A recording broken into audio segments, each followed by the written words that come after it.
नमस्कार प्यारे विद्यार्थियों। होली के बाद आज अपन नई क्लास शुरू कर रहे हैं। आज मैं आपको सूर्य ग्रहण और चंद्र ग्रहण के बारे में थोड़ा सा समझा दूं। सूर्य ग्रहण कब होता है?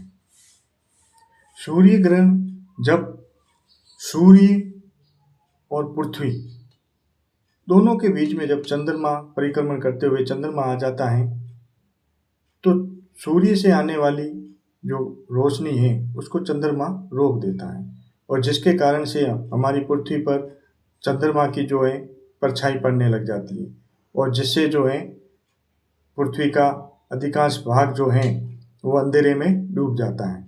तो उसे सूर्य ग्रहण के नाम से जाना जाता है और सूर्य ग्रहण हमेशा जो है अमावस्या के दिन ही होता है।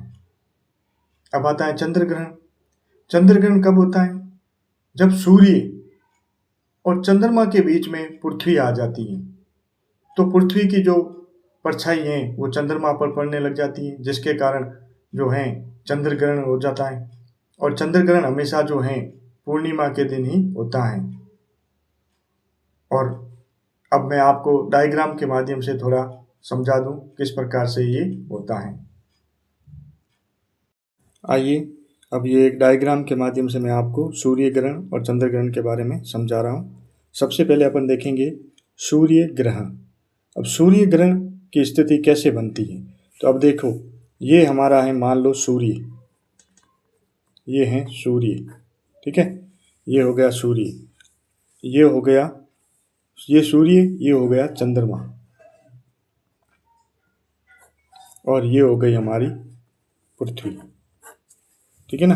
अब आप समझो कि जब सूर्य और पृथ्वी यानी सूर्य और इस प्रकार से पृथ्वी, सूर्य और पृथ्वी, इनके बीच में कौन आया है? चंद्रमा। सूर्य और पृथ्वी के बीच में आया है चंद्रमा, ठीक है ना। तो जिसके कारण क्या हो जाता है कि पृथ्वी पर, इस पृथ्वी पर जो है सूर्य का प्रकाश न तो पड़ता है और यहाँ पर क्या होता है कि पृथ्वी पर सूर्य का प्रकाश न पड़ कर के चंद्रमा की परछाई जो होती हैं, ये चंद्रमा की जो परछाई हैं वो यहाँ पर पड़ने लग जाती है। ये सूर्य का प्रकाश को क्या करती हैं? ये चंद्रमा रोक देता है, चंद्रमा यहाँ पर रोक देता है और इसकी जो परछाई है, ये छाया, परछाई यानी छाया, वो सूर्य पृथ्वी पर पड़ने लग जाती है। तो इस स्थिति में क्या होता है? सूर्य ग्रहण होता है। वापस समझ लो, सूर्य और पृथ्वी के बीच में कौन आ जाता है? चंद्रमा। तो जिसके कारण से क्या होता है कि हमारी जो पृथ्वी पर जो है सूर्य की रोशनी नहीं पड़ती है बल्कि चंद्रमा की जो है ये परछाई सूर्य पृथ्वी पर पड़ने लग जाती है जिसके कारण से सूर्य ग्रहण होता है, ठीक है। अब आते हैं अपन चंद्र ग्रहण के बारे में। और ये भी ध्यान रखो, सूर्य ग्रहण जो है हमेशा क्या कब होता है? अमावस्या के दिन होता है, अमावस्या के दिन होता है, ठीक है ना। अब अपन देखते हैं चंद्र ग्रहण के बारे में।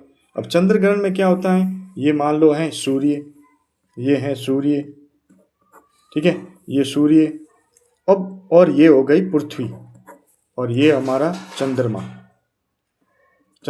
ठीक है, सूर्य, पृथ्वी और चंद्रमा। अब क्या होता है सूर्य चंद्र ग्रहण के अंतर्गत क्या होता है कि सूर्य और चंद्रमा के बीच में हमारी पृथ्वी आ जाती है, ठीक है ना। सूर्य और चंद्रमा के बीच में हमारी पृथ्वी आ जाती है जिसके कारण से जो सूर्य की रोशनी है वो पृथ्वी रोक लेती है और पृथ्वी की जो छाया है वो हमारे चंद्रमा पर पड़ने लग जाती है।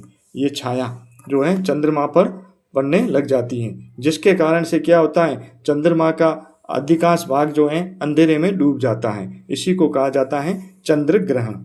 क्या कहा जाता है? चंद्र ग्रहण। और चंद्र ग्रहण पूर्णिमा के रात को ही होता है, ये भी आप ध्यान रखना, ठीक है ना। एक बार वापस समझ लो, जब सूर्य और चंद्रमा के बीच पृथ्वी आ जाती है तो सूर्य की रोशनी न पहुंच करके पृथ्वी की छाया जो है वो चंद्रमा तक पहुंच जाती है जिसके कारण क्या होता है? चंद्रमा पर आंशिक या पूर्णतः अंधेरा हो जाता है और इसी स्थिति को चंद्र ग्रहण के नाम से जाना जाता है।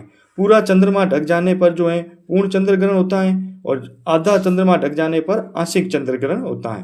तो ये थोड़ी सूर्य ग्रहण और चंद्र ग्रहण के बारे में थोड़ी चर्चा की है अपन ने। आगे भी ऐसी जानकारियाँ प्राप्त करने के लिए चैनल को लाइक और सब्सक्राइब जरूर करें। धन्यवाद।